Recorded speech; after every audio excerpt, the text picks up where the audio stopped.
আসসালামু আলাইকুম, কী অবস্থা সবার? আশা করি সকলেই ভালো আছেন। আজকে চলে আসলাম একটা নতুন সার্কুলার আপডেট নিয়ে। 280 পদে কিন্তু আপনাদেরকে নিয়োগ করা হয়েছে, আর এই নিয়োগ কিন্তু আজকে থেকে আবেদন শুরু হয়েছে। আজকে থেকে কিন্তু সবাই অনলাইনে আবেদন করতেছে, কারণ আজকে আবেদন শুরু 10ই জুন।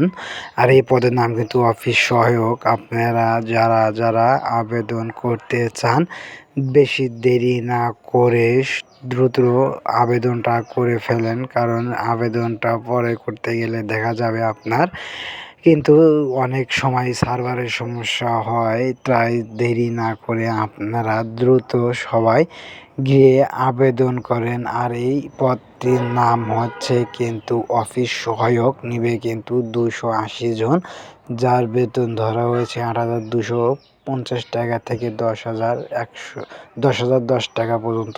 এর গ্রেড হচ্ছে 20, 18 থেকে 32 বছর। আর যারা এসএসসি পরীক্ষায় উত্তীর্ণ হয়েছেন তারা কিন্তু সকলেই এই সার্কুলারটাকে আবেদন করতে পারবেন। আর আবেদন করা সম্পূর্ণ শেষ হয়ে গেলে কিন্তু আপনাকে টেলিটক সিমে 16,222 নম্বরে কিন্তু টাকা পাঠিয়ে দিতে হবে, 55 টাকা, এবং কি আপনি 60 টাকা রিচার্জ করে পাঠিয়ে দিতে হবে।